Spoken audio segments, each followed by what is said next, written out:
Mega जी, firstly good to see you. एक thank big you. Boss winner घर के अंदर है और एक बिग बॉस विनर विनर। सामने। यस, काफी अच्छा लगता है आपसे आपसे जब भी मुलाकात होती है ना, काफी अच्छा लगता है। और शिव ठाकरे जिस तरह से गेम खेल रहे हैं, उनमें क्वालिटी दिखती है। यस। बिग बॉस जीतने जीतने की की। क्वालिटी दिखती है। यस ऑफ आपसे कोर्स। जानना चाहूंगा, जब वो घर के अंदर जा रहे थे, उससे पहले आपकी मुलाकात में आपने क्या कुछ उनसे बोला? सी हम लोग तो मिलते ही रहते हैं हमेशा। मोस्टली मुझे शिव को काफ़ी जगहों पे एक साथ बुलाया जाता है फॉर द इवेंट्स फंक्शंस। और हमारा जो भी फैमिली फंक्शंस होते हैं, कभी गणपति होता है, दिवाली होती है, what ever it is, he is always part of it. And जब भी हम लोग मिलते हैं, हमारी एक ही बात हमेशा होती रही है कि शिव को हमेशा से हिंदी बिग बॉस में जाना था। सबसे पहले तो मराठी बिग बॉस से पहले वो हमेशा हिंदी बिग बॉस का ही सपना देखता आया है। और जब उसे जाना था और उसे बुलाया भी गया था इससे पहले, तब एज अ वाइल्ड कार्ड बुलाया गया था। और मैंने हमेशा कहा था कि ये गलती कभी मत करना एज अ वाइल्ड कार्ड जाने की, हमेशा जाओ तो एज अ फ्रेश कंटेस्टेंट जाना। और बस वो उसने वो एक पॉइंट हमेशा याद रखा।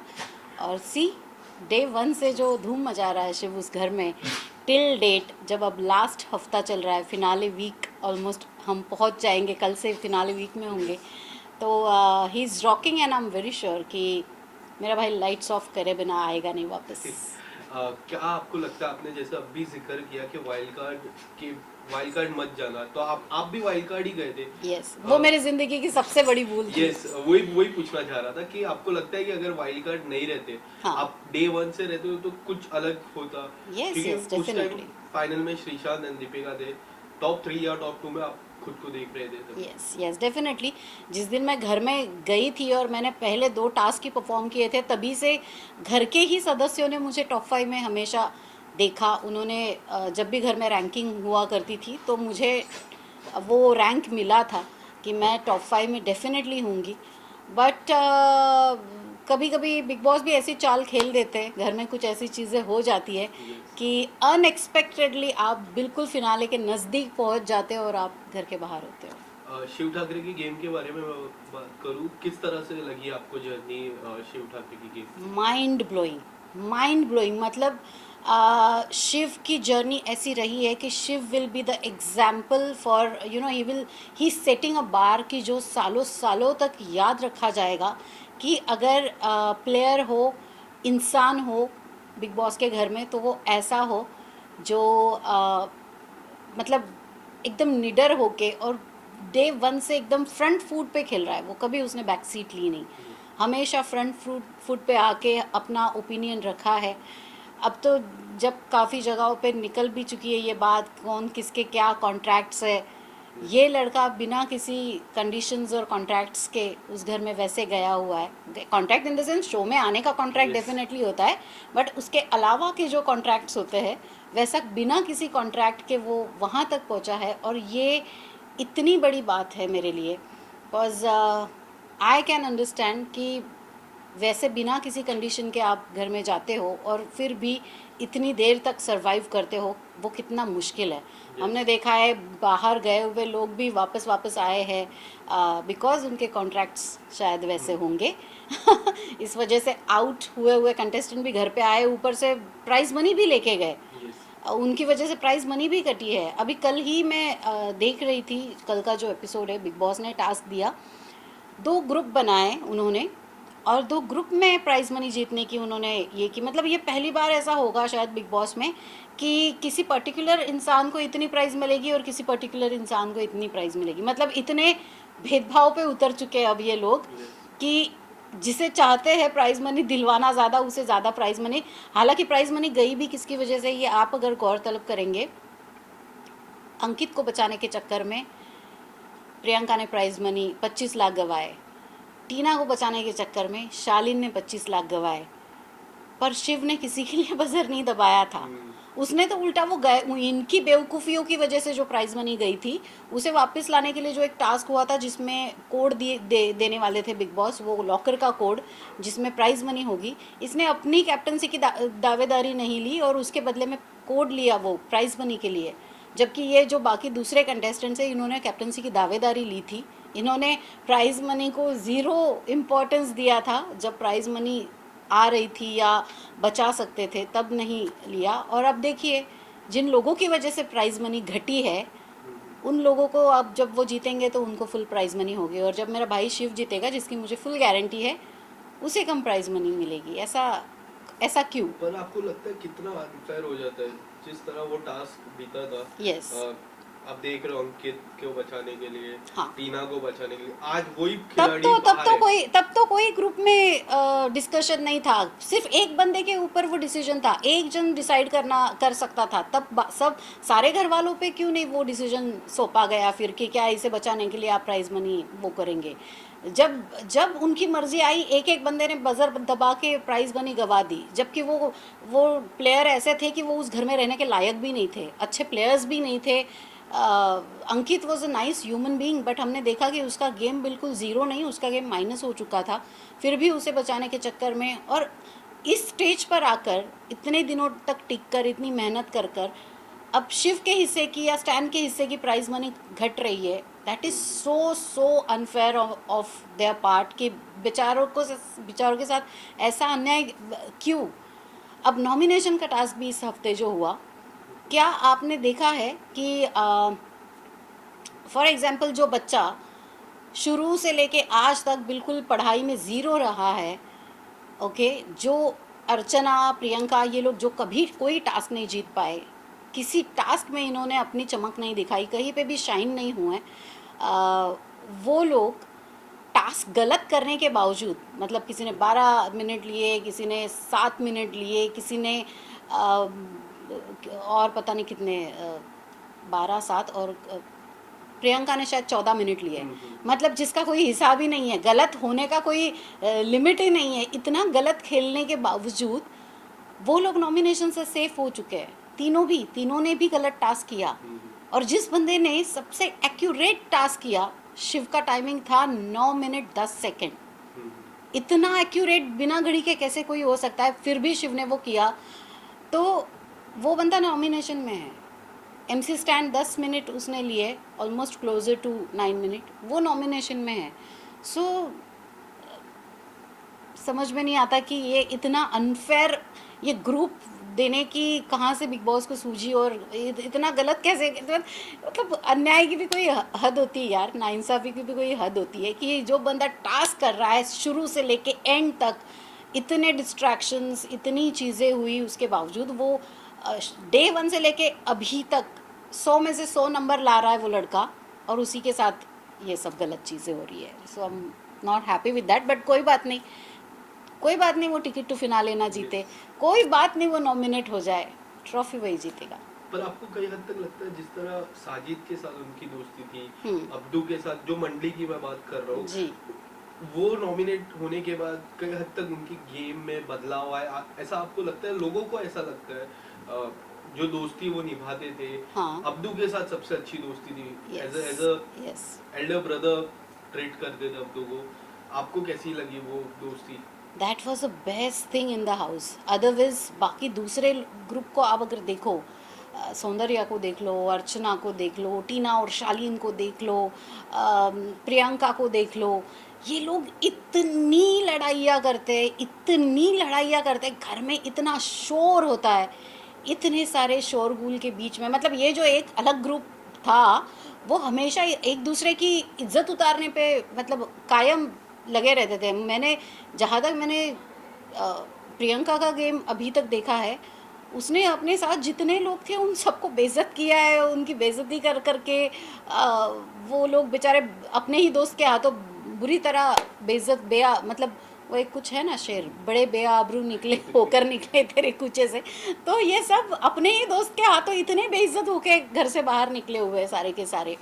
और यहाँ पर देखिए, आप देखिए कि इतने कॉम्पिटिटिव शो में भी, जहाँ पर सैनिटी भी अपनी सैनिटी खो दे, ऐसे शो में कोई अपने लोग हमेशा अपने दिल के करीब रखता है, चाहे जैसी भी सिचुएशन आए। इन लोगों ने कभी एक दूसरे से गिले शिकवे इस तरीके से नहीं किए। अगर कुछ एक दूसरे के लिए लगा भी, कोई चीज़ खटकी भी, तो साइड में आके शांति से बैठ के उन्होंने बात की है, एक दूसरे को समझा है, एक दूसरे के पॉइंट ऑफ व्यू एक दूसरे से शेयर किए बिना तमाशा बनाए। अगर इन दूसरे ग्रुप की बात की जाए, अगर ये मंडली है तो उसे मैं झंडली कहूँगी उस ग्रुप ने इतने बुरी तरीके से एक दूसरे की इज्जत को तार तार किया है कि ऐसा लगता है यार ऐसे ऐसे दोस्त होने से तो दुश्मन भले, कम से कम पता तो है कि वो दुश्मन है, तो इस वजह से हमारी इतनी बेइज्जती किए जा रहे हैं।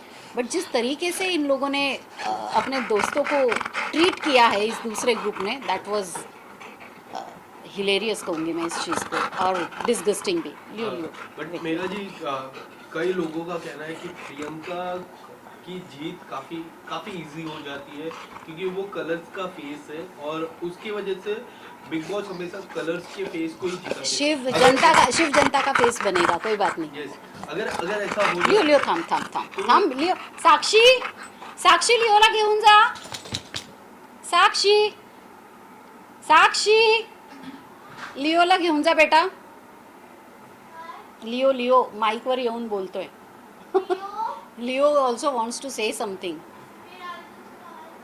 हाँ सो जी, हम क्या वहीं से लगता- शुरू करते हैं जहाँ से हाँ, मेरा सवाल ये था कि लोगों का कहना है कि प्रियंका जीत सकती है बिग बॉस, काफी इजी है बिग बॉस जीतना उनके लिए क्योंकि वो कलर्स का फेस है। अगर ऐसा हो जाता है तो वो कितना अनफेयर हो जाता है बाकी लोगों के लिए, जैसे कि शिव है, एमसी स्टैंड है, ऐसे लोगों के लिए जो जो दिल से खेले ऑफ कोर्स वो खेले। अनफेयर होगा ही, और हमने पिछले कुछ सीजन्स की हिस्ट्री भी देखी है कि अनफेयर तो हुआ है लोगों के साथ, मतलब अच्छे कंटेस्टेंट्स के साथ कहीं ना कहीं थोड़ी सी नाइंसाफ़ी तो हो ही गई है। आपसे जानना चाहूंगा कि जिस तरह प्रियंका को लोगों का कहना है कि वो कलर्स का फेस है और वो ही जीत सकते हैं, ये कितना अनफेयर हो जाता है जैसे एमसी स्टैंड और शिव के लिए जो दिल से वो गेम खेले और खेले। जिस तरह से वो गेम खेले, जिस तरह वो रियल लाइफ में वही बिग बॉस के घर में है। अनफेयर तो सी देखिए हो ही जाता है, और हम शुरू से लेके एंड तक देखते ही रहते हैं कि कहीं कहीं जगहों पे वो दिखती है, फेवरिज्म पता चलता है। But end of the day ये गेम है, और अब तो बिग बॉस ने खुल के कहा है कि वो भी खेल रहे हैं, तो उनको तो भाई खेलने का हक है तो वो खेले।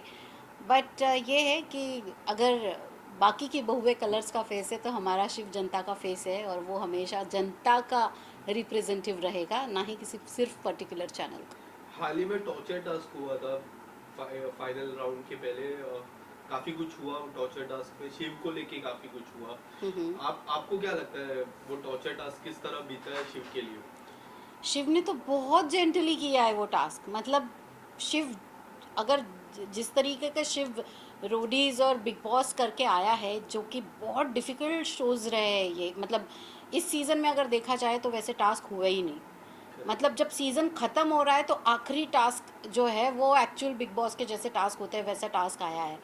अदरवाइज़ जो आज तक शिव को चिढ़ाते थे घर के अंदर, अर्चना ने या फिर प्रियंका, सॉरी सौंदर्या ने, कि यार ये कैसे करता होगा, ये बिग बॉस में क्या कैसे जीतता होगा, और जो कि क्वेश्चन मार्क उठाए जाते थे उस पर। मेरे सीज़न में मेरे ऊपर भी कई बार क्वेश्चन मार्क उठे कि ये कैसे विनर बनी।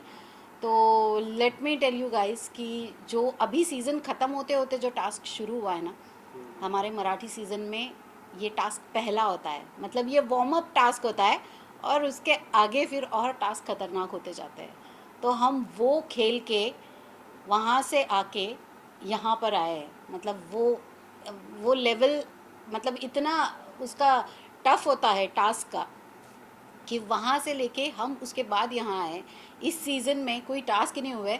जो अर्चना हमेशा ताना देती है बिग बॉस विनर होने का शिव को, वो कल कहती है टास्क ख़त्म होने के बाद, हैं ये होता है टास्क, ऐसा होता है। तो मैडम अब पता चला आपको टास्क किसे कहते हैं, कैसे खेलते हैं। आप पहली बार जब खेली हो तो आपको इतना प्राउड फील हो रहा है। ये जो बच्चा है शिव, ये ऐसे कई टास्क करके आया है। हमारे सीज़न में ऐसे हफ्ते में 3 टास्क होते हैं, नॉमिनेशन, फिर कैप्टनसी टास्क, फिर साप्ताहिक कार्य। ये हफ्ते के 3 करते करते 15-16 हफ्ते हम वो टास्क खेल के फिर हमें वो ट्रॉफ़ी मिलती है। तो उस ट्रॉफ़ी की थोड़ी तो इज्जत रखिए। जब आप घर के बाहर आएंगी, अर्चना जी या फिर सौंदर्या जी देख रही होंगी जिन्होंने भी बिग बॉस के मराठी विनर्स पे क्वेश्चन मार्क्स उठाए, उनके लिए ये मेरा कहना होगा कि किसी अगर आपको टाइम मिले, खैर अब तो आप बाहर आ जाओगे तो आप लोगों के पास टाइम ही टाइम होगा, इसके बाद तो शायद ही आप बिज़ी होंगे, तो आप देखिएगा कैसे होते हैं मराठी सीज़न, फिर आपको पता चलेगा शिव कैसे जीता था। कुछ आखिरी सवाल मैं पूछूंगा। हम्म। आपको क्या लगता है सबसे बड़ा कंपटीशन अब शिव के लिए उस घर में कौन है? देखा जाए तो शिव के लिए स्टैन सबसे बड़ा कंपटीशन है, सबसे बड़ा कंपटीशन, और क्या? Because stand is a one one more genuine player, जो कि हम अग्री करते हैं कि बहुत ही लेट खेलना शुरू हुए हैं, बट अब जब वो खेलना शुरू हुए हैं तो उन्होंने गैर सीधा सिक्स्थ ही डाला है। तो शिव की सबसे बड़ी कंपटीशन आई थिंक स्टैन है, और शिव के बाद अगर मेरा उस घर में इस वक्त अगर कोई फेवरेट है तो दैट इज़ स्टैन। पर आपको क्या लगता है कि फिनाले टास्क या फिनाले वीक में शिव कौन से ऐसे सदस्य है जिससे दूर रहना चाहिए? अर्चना और प्रियंका से अगर वो डिस्टेंस रखे तो अच्छी बात है, टॉप बहुत ही अच्छी बात है। टॉप 3 में आप किसको देखते हो? मेरे लिए टॉप 3 नहीं है, मेरे लिए टॉप 2 है, शिव और स्टैन। क्या लगता है आपको अगर शिव नहीं जीतते, स्टैंड नहीं जीतते, तो कौन से ऐसे सदस्य हैं जो जीतेंगे? जो भी होगा फिर वो उसे मैं विनर कहूँगी ही नहीं, क्योंकि फिर ऐसे मैं कहूँगी बैठे बिठाए ही उनको अगर ट्रॉफी दी जाती है तो मेरी नज़रों में वो विनर होगा ही नहीं। एक आखिरी सवाल, अगर शिव जब भी आपसे मुलाकात करते, हम्म। सबसे पहला आप क्या कहोगे उनसे, और सबसे पहला किससे दूर रहने को कहोगे इन रियल लाइफ? मैं शिव को सबसे, जब वो बाहर आएगा और फिनाले के बाद जब मैं उसे मिलूंगी उस ट्रॉफी के साथ, तो मैं उससे यही चीज़ कहूँगी कि I am so proud of him, I am really really proud of him, because it was not easy, बिना किसी एमजी के, बिना किसी एक्टिंग के स्ट्रॉन्ग बैकग्राउंड के, वो लड़का वहाँ पे गया है, खेल रहा है, दिल से खेल रहा है, दिल से रिश्ते बना रहा है, दिल से सब कुछ निभा रहा है, दिल से उस घर में एक एक पल वो जी रहा है, और यहाँ तक कि उसकी जो जर्नी रही है वो आसान नहीं है। तो मैं उसे यही कहूँगी कि I am really proud of him, और मैं कहूँगी दूर रहने की कोई ज़रूरत नहीं है किसी से, क्योंकि शिव इतना पॉजिटिव बंदा है कि अगर वो अपने साथ किसी को दोस्त बना लेता है तो वो निगेटिव को भी पॉजिटिव में बदलने की ताकत रखता है। तो शिव को किसी से डरने की ज़रूरत नहीं है। आप देखिए जैसे जैसे शिव का ग्रुप बढ़ता गया, जो लोग शुरू में बहुत गलत नज़र आ रहे थे वो भी अच्छे लगने लगे। सो शिव का ऑरा ही ऐसा है कि वो ताकत रखता है कि किसी नेगेटिव बंदे को भी वो पॉजिटिव में कन्वर्ट कर सकता है। उनकी शादी की बात काफी चल रही है। उनकी जब मैंने उनकी माता जी से भी मुलाकात हुई तो बोल रहे जी। काफी सारे रिश्ते आ रहे। हाँ, उसको लेके क्या आप कहोगे शादी को लेके? यही कहूँगी कि भाई तू नहीं चुनेगा अपनी दुल्हन, तेरी दुल्हन हम चुनेंगे, ओके। तू बस आराम से घोड़े पे बैठ के आ जाना बारात में, जोक्स अपार्ट, बट शिव जैसा लड़का है, आई एम वेरी श्योर उसकी मेरी जो भाभी होगी वो डेफिनेटली बहुत अच्छी होगी, सुलझी हुई होगी, और सबसे बड़ी चीज़ उसमें ये होगी कि वो बहुत ही वैल्यूज़ रखने वाली होगी, फैमिली से बहुत प्यार करने वाली होगी, शिव की तरह ही अच्छे और नेक दिल की होगी। तो बस हमें इससे ज़्यादा और कोई एक्सपेक्टेशन नहीं है। और एक बार मैं पूछना चाहूँगा कि जो टॉर्चर टास्क हुआ है, जी। क्या लगता है आपको कि आपको कैसा लगा वो torture task as a viewer point of view? As a viewer, sorry, as a viewer मुझे लगा कि शिव और उसकी टीम ने तो टॉर्चर किया ही नहीं, स्टैन ने तो बस वो आते जाते सिर्फ ऑयल डाल रहा था, साबुन डाल रहा था, और स्टैन शायद वैसा बंदा है भी नहीं कि वो किसी को तकलीफ़ देना पसंद करेगा, वो सिर्फ हाथ छुड़ाने की कोशिश कर रहे थे। निमृत ने एक दो बार हाथ फिजिकली हाथ छुड़ाने की कोशिश की, या फिर वो उसकी रस्सी खींचने की, हार्नेस खींचने की कोशिश की, वो थोड़ा गलत था। बट शिव की तरफ से अगर मैं ये टास्क देखूँ तो शिव ने बहुत ही एक्चुअली जेंटली खेला, और मैं एक्चुअली इस बात से खुश नहीं हूँ कि वाई शिव ने टॉर्चर नहीं किया, बिकॉज शिव सिर्फ कान में गुदगुदी कर रहा था। जो प्रियंका कह रही थी कि बाद में टास्क के बाद प्रियंका ने भी कहा कि अरे नहीं मुझे कोई तकलीफ़ नहीं हो रही थी, मैं तो बस ऐसे ही कर रही थी, झूठ मूठ बोल रही थी कि मेरा कान फट जाएगा या ऐसे, वो तो मैंने उसे बिज़ी रखने के लिए किया था। इट प्रूव्स, इवन जैसे ही टास्क ख़त्म हुआ जैसे ही टास्क ख़त्म हुआ प्रियंका ने खुद बोला कि थैंक्स शिव, तुमने वो सादा पानी फेंका, इसकी वजह से मेरी आंखें बच गई, वरना मेरी आंखें तो गई थी। ऐसा प्रियंका ने टास्क ख़त्म होते ही कहा कि मतलब अगर उसकी आंखों में ज़रा कुछ गया होगा तो शिव ने तुरंत उसको सादा पानी दिया फेस पे। तो इट शोज़ कि शिव नहीं है वैसा कि वो किसी लड़की के साथ एक लेवल क्रॉस करके, लिमिट क्रॉस करके जाए। इनफैक्ट जब जैसे ही बिग बॉस ने कहा कि टास्क ख़त्म हो चुका है, Shiv was the first one जिसने सबसे पहले प्रियंका को सहारा दिया, क्योंकि वो जो हार्नेस है वो उसमें इलास्टिक लगी रहती है, और जब आप उसे अचानक से छोड़ते हो तो आप होती है संभावना कि आप धड़ाम से जाके पीछे आप खींचे जाओ और गिर जाओ। तो Shiv was the first one कि उसने पहले प्रियंका को पकड़ा कि वो गिर ना जाए या उसे चोट ना लगे। तो Shiv is that kind of a person, but Shiv को थोड़ा हार्श होना चाहिए था टास्क में, जो वो हुआ नहीं ज़रा भी। शायद हो जाता तो मतलब दुनिया ना दोनों तरफ से बोलती है। अगर शिव जैसे प्रोमो में जो काट काट के दिखाया था ड्रामेटिक करके कि शिव टास्क करते वक्त थोड़ा अनरीजनेबल हो रहा है, तो वो तो वैसा हुआ ही नहीं था।